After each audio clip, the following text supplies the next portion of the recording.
Graças te dou por tudo que me deste, primeiro a salvação em meu Jesus. Graças te dou por tudo que fizeste, por este pecador salvou na cruz.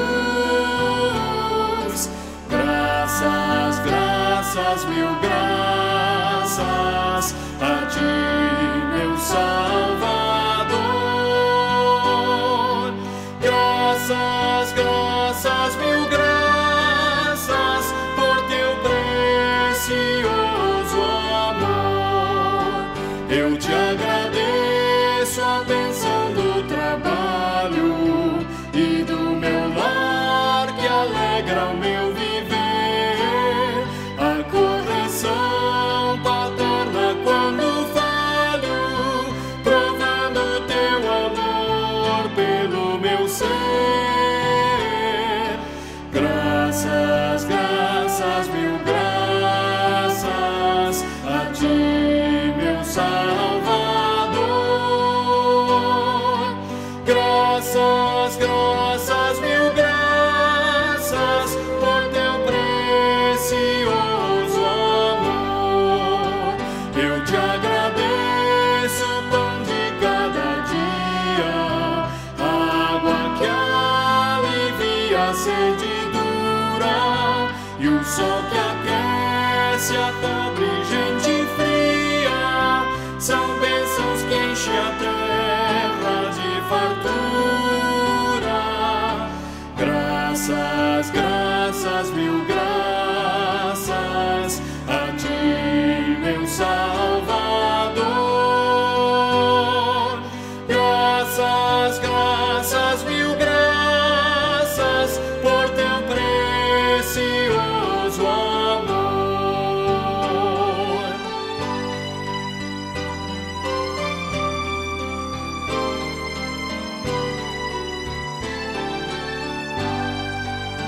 Eu te agradeço, ó Pai, os meus amigos e os inimigos também te agradeço. Sou grato por vitórias em perigos e outras bênçãos que eu não mereço.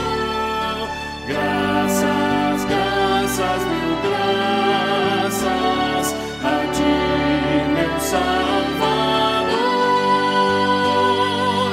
Graças, graças, mil graças por teu precioso amor.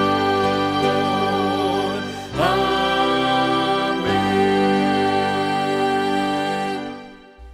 Boa noite, irmãos e irmãs. Estamos terminando o nosso domingo, o dia do Senhor. Tenho certeza que Deus deu a todos um dia abençoado. Nós estamos, se os irmãos e irmãs perceberam, desde o primeiro domingo, nós estamos fazendo quase que um complemento. O estudo da manhã, a meditação da manhã, ela é complementada com o estudo da noite, a reflexão da noite. Uma completa a outra. De manhã, hoje, nós falamos no Salmo 124, um salmo de romagem. E agora eu quero chamar a atenção para o Salmo 126, outro salmo de romagem. Mas antes vamos orar. Pai, obrigado pelo dia que nos deste, obrigado pela bênção da vida, obrigado pela comunhão, Senhor Deus, em família, pela certeza, Pai, de que Tu nos ama e que Tu estás presente nas nossas vidas, nas nossas famílias. Mais uma vez pedimos a orientação do Senhor na reflexão que faremos na Tua palavra, Pai. Que as palavras dos nossos lábios, o meditar do nosso coração sejam agradáveis na presença do Senhor e promova, Senhor Deus, a edificação do Teu povo, no nome de Jesus. Amém. Salmo 126. Quando o Senhor restaurou a sorte de Sião, ficamos como quem sonha. Então a nossa boca se encheu de riso e a nossa língua de júbilo. Então entre as nações se dizia: grandes coisas o Senhor tem feito por eles. Com efeito, grandes coisas fez o Senhor por nós, por isso estamos alegres. Restaura, Senhor, a nossa sorte como as torrentes do Negueb. Os que com lágrimas semeiam, com júbilo ceifarão.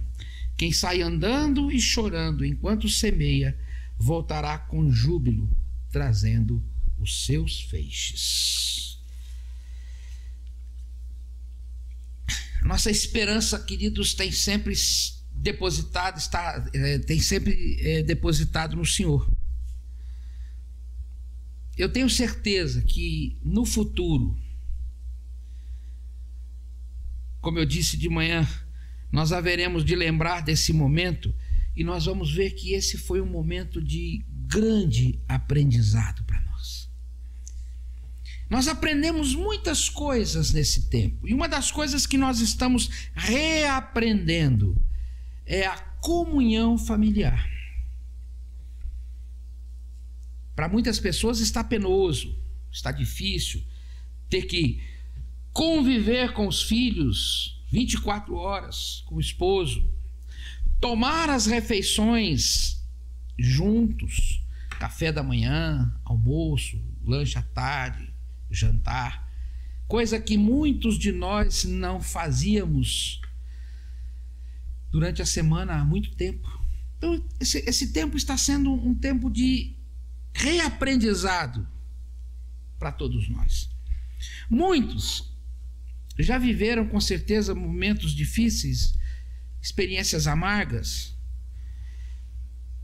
e dão testemunho de que valeu a pena enfrentar dificuldades. Assim também foi com o povo de Deus. O contexto para nós compreendermos esse salmo de romagem, esse cântico, está localizado logo depois do cativeiro babilônico. O povo foi levado para o cativeiro, o povo ficou ali 70 anos e o povo então foi liberto do cativeiro.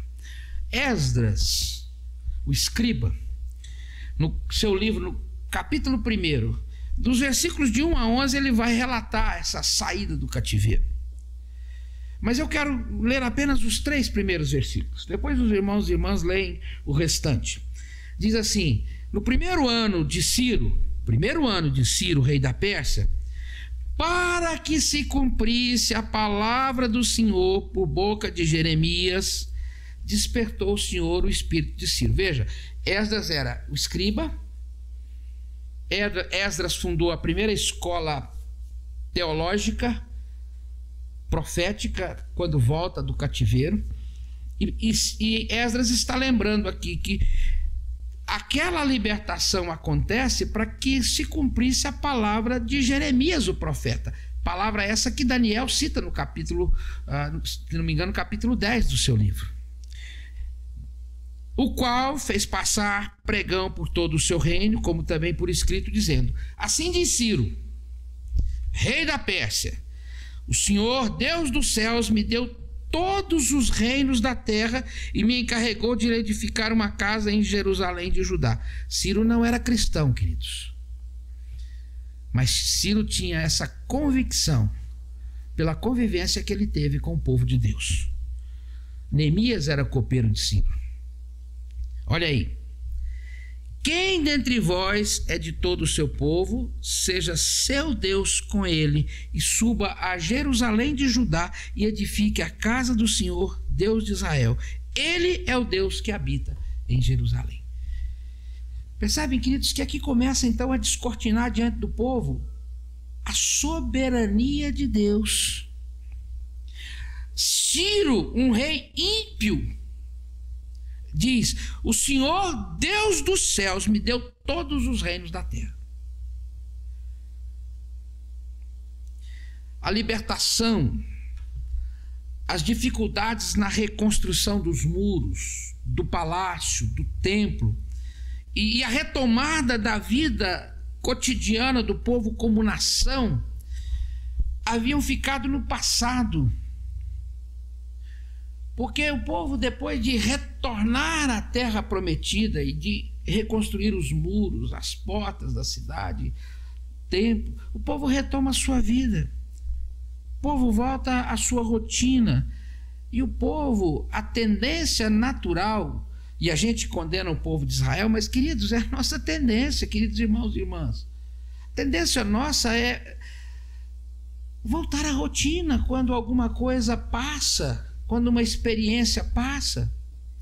Nós não podemos condenar o povo de Israel. E voltando à rotina, muitas vezes nós nos esquecemos do autor e consumador da nossa fé. E é nesse contexto em que o povo se esquece do que Deus havia feito que o salmista então escreve esse cântico de romagem.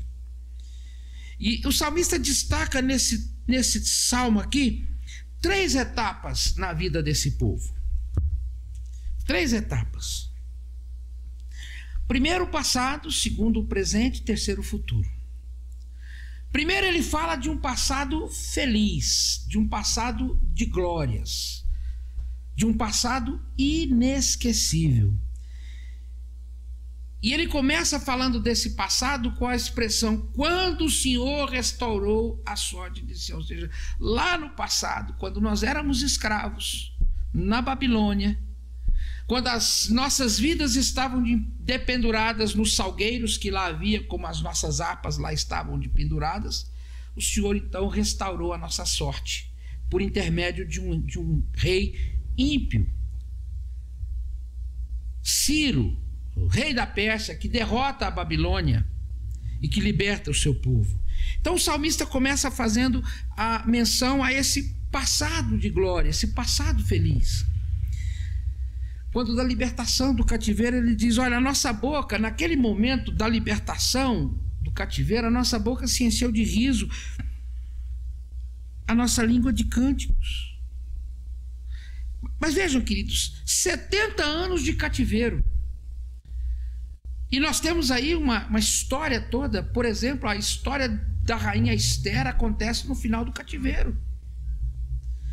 Eles já estavam assim desiludidos, a esperança de libertação, do cumprimento da profecia de Isaías já estava assim quase que sendo esquecida, mas aí de repente o que acontece? Uma libertação inacreditável. Algo inacreditável acontece.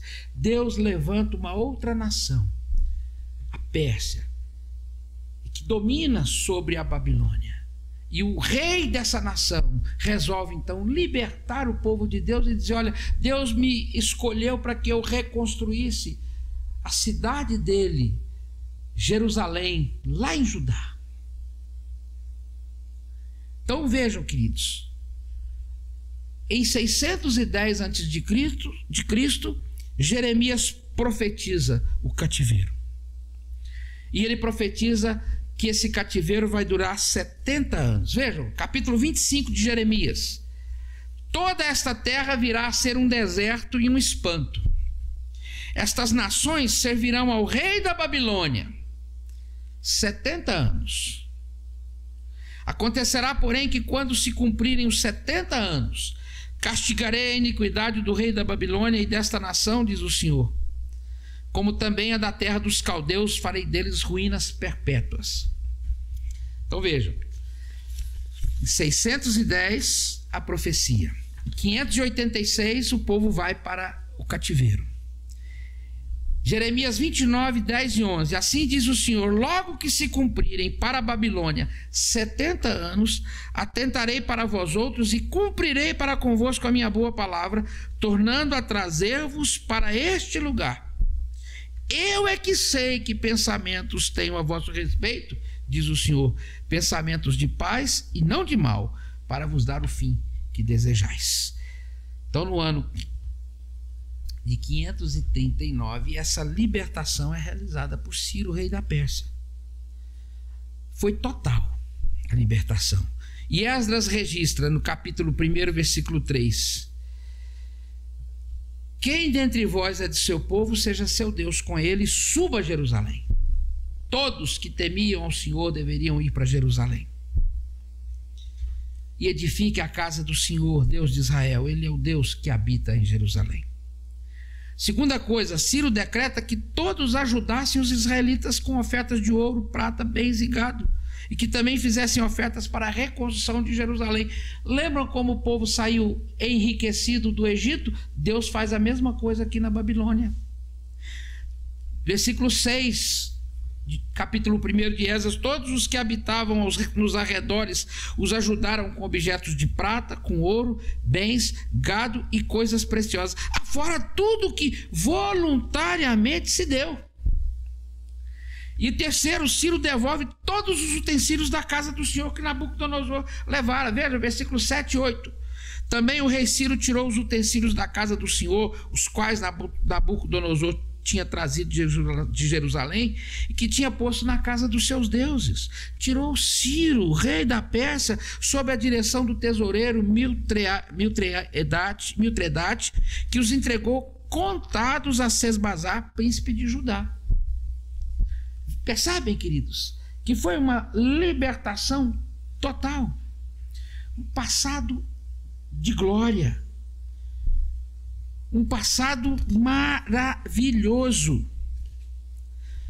E aí o salmista diz: e nós ficamos como quem sonha, a nossa boca se encheu de riso. Ou seja, havia alegria entre nós. Nós voltamos para Jerusalém, nós voltamos para a nossa terra felizes, viemos cantando, louvando a libertação que o Senhor promovera na nossa vida. Havia louvor, a nossa língua se encheu de júbilo. Queridos, a boca se enche de riso, a língua se enche de júbilo, de louvor, de gratidão, e entre as nações se dizia: grandes coisas o Senhor tem feito por estes. Havia comentário do que o Senhor fez na vida do povo. Era um momento maravilhoso. Era um passado inacreditável. Era um passado alegre, feliz, glorioso. Mas sabe, queridos, não durou muito tempo. Porque as coisas logo voltam ao normal. E quando as coisas voltam ao normal, a tendência natural, muitas vezes, é o povo se esquecer de Deus. É o povo se esquecer de Deus. É lamentável, queridos. Mas nós não podemos culpar Israel. Acontece hoje na nossa vida. Às vezes nós nos lembramos de um fato do passado e às vezes a gente exalta aquele momento porque Deus agiu naquele momento. Mas é interessante que às vezes Deus ficou lá no passado. E aí o salmista olha e diz assim: Senhor, restaura a nossa sorte. Ou seja, Senhor, a gente voltou novamente àquela vida mesquinha que a gente tinha antes de ir para o cativeiro. O clamor do salmista aqui mostra que o presente deles era um presente trágico. Era um presente aonde Deus parece que não fazia parte daquele momento.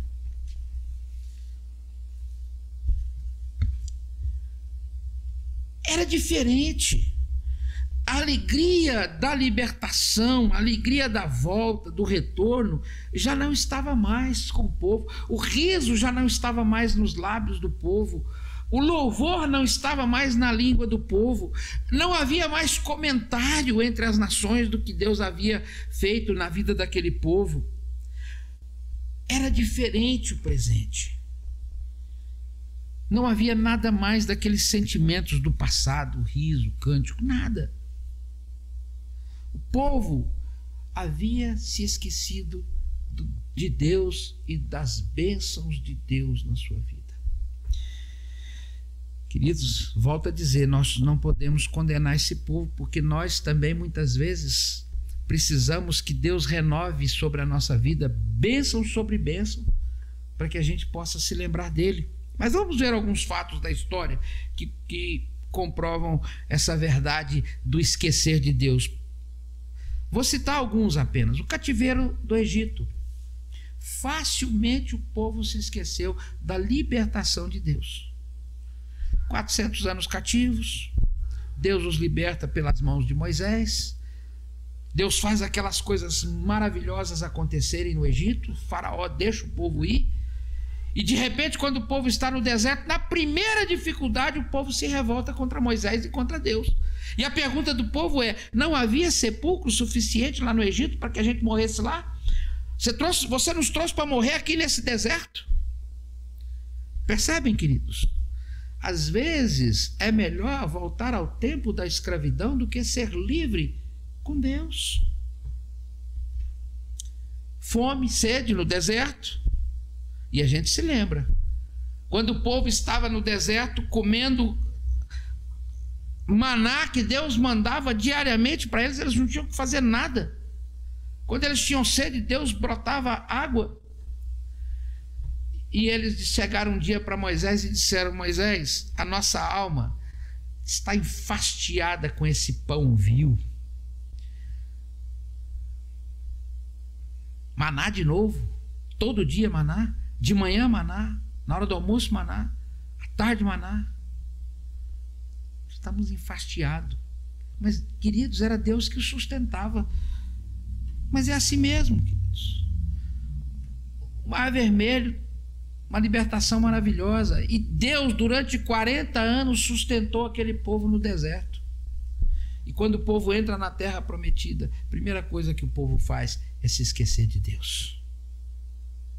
E a história de Israel e a história da nossa vida também está aí, queridos, para a gente mostrar que há um constante vai e vem.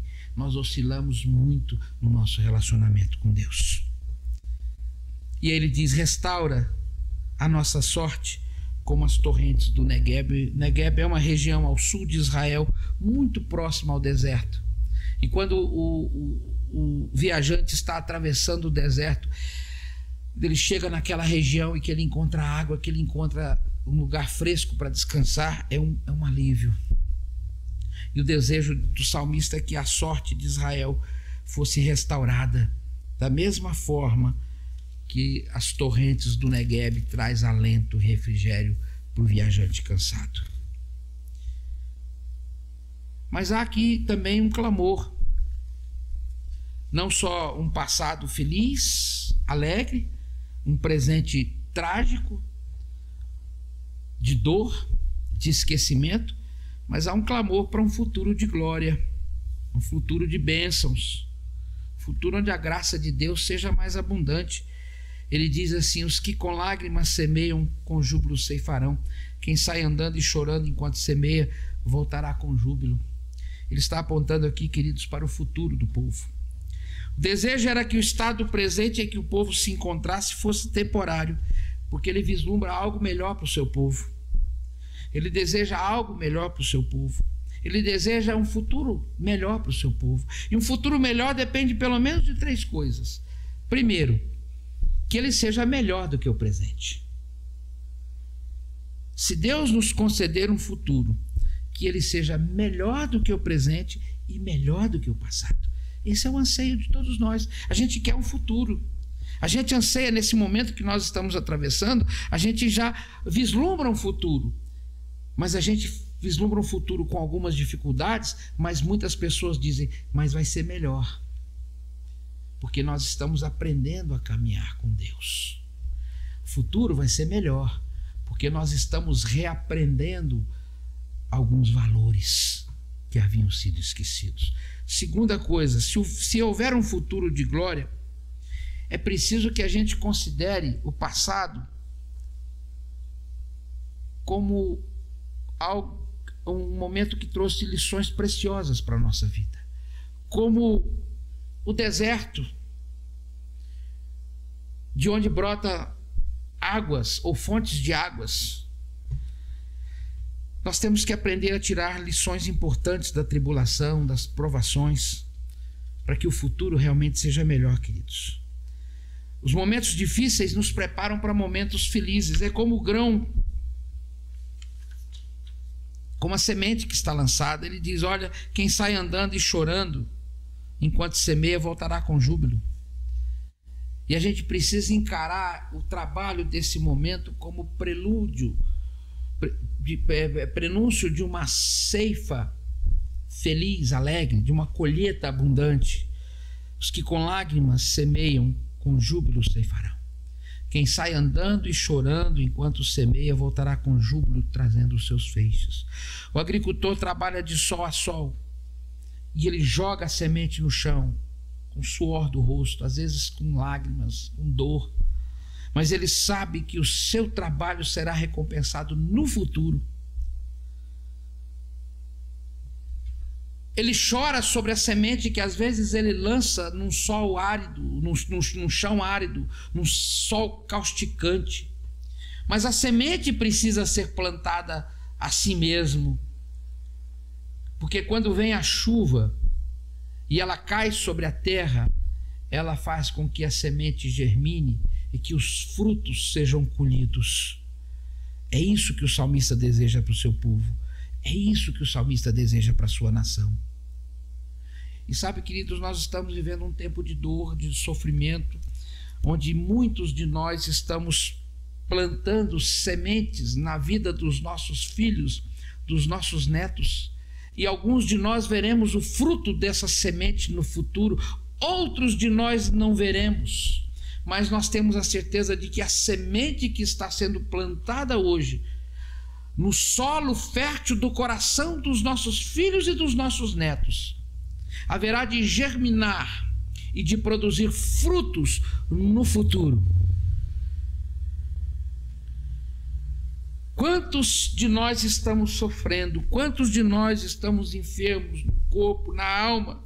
Quantos de nós estamos com os nossos sentimentos em frangalhos, machucados, sem esperança, sem perspectiva? Mas sabe, queridos, Deus está dizendo que o futuro será melhor.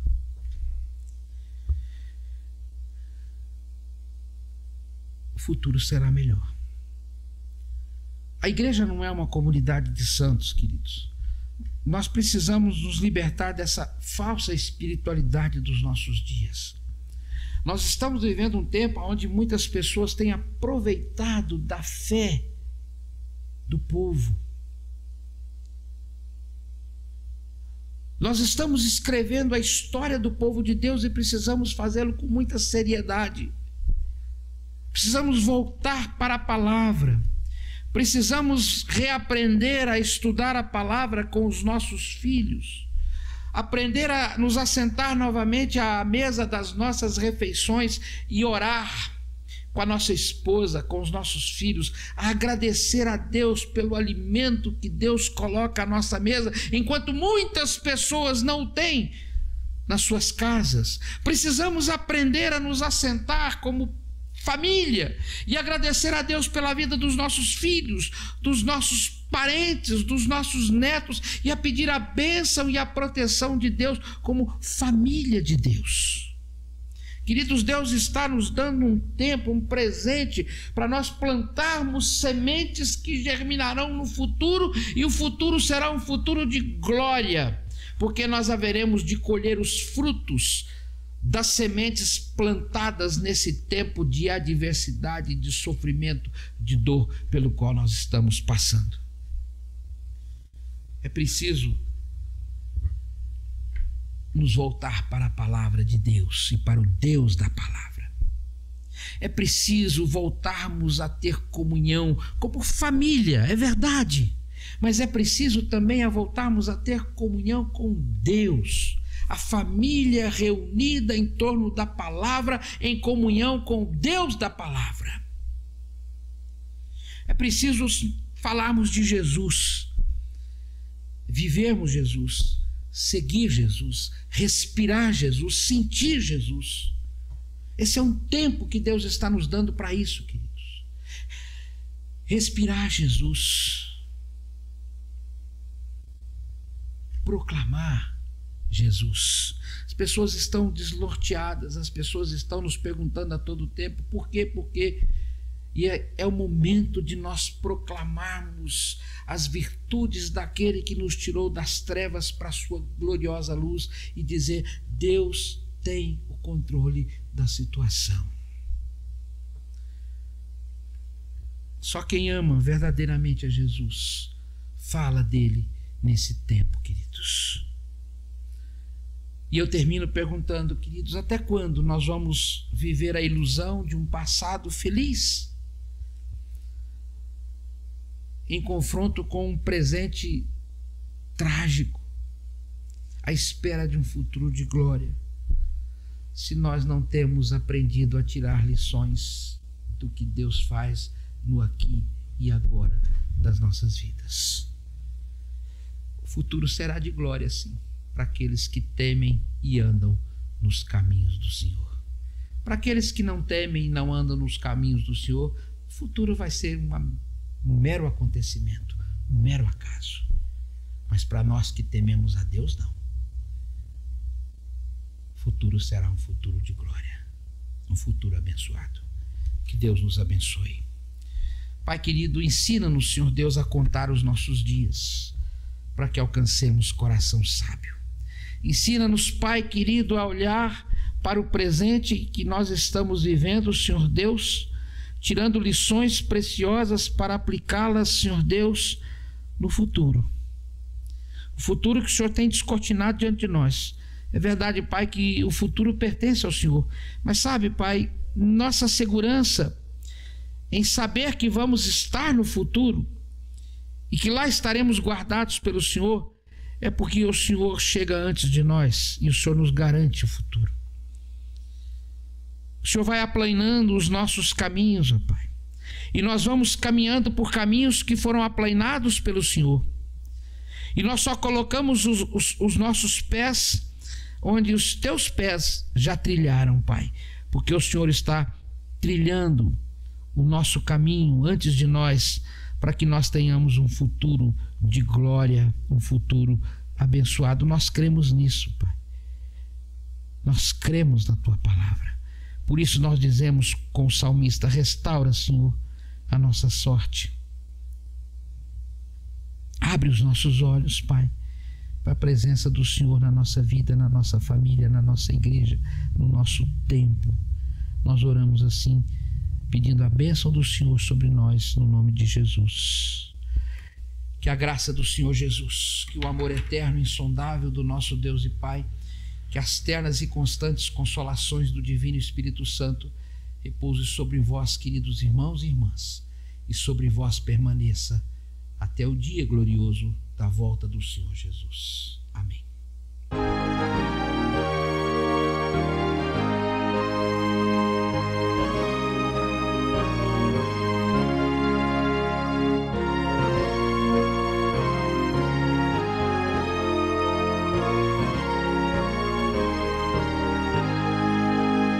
Minha pátria para Cristo, eis a minha petição.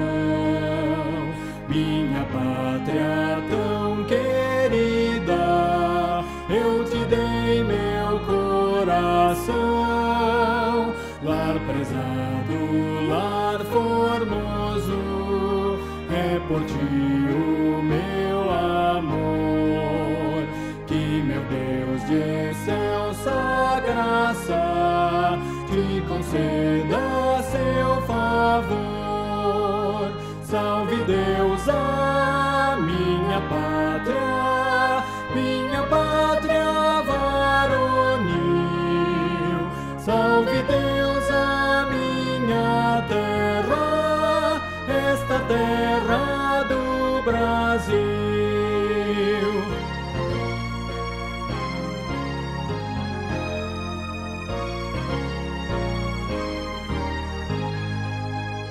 Quero, pois, com alegria ver feliz a Mãe gentil, por vencer o Evangelho nesta terra do Brasil. Brava gente brasileira, longevar temor servil, ou ficar a pátria salvar, ou morrer pelo Brasil. Salve Deus a minha pátria varonil. Salve Deus a terra.